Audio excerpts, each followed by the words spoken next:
Deleting a Facebook account is not a very tough thing. Just if you follow the simple steps, you'll be able to delete your Facebook account very easily. Open a Facebook and go to three line. Scroll down and go to settings and privacy, and then go to settings. And scroll down and go to press on personal details here. And press on personal details. And press on account ownership and control. And here press on deactivations or deletions. And select your Facebook account. And press on deleting account. Second option.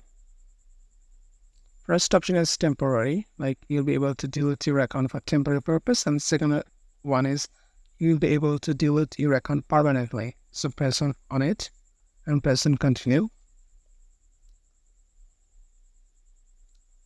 And press on continue. And select the reason why would you like to delete your Facebook account. So you can choose the first one. Press on continue. And press on continue. And just press on continue. And input your password to delete your Facebook account. And after giving your password and press on continue, automatically it will be delete your Facebook account permanently.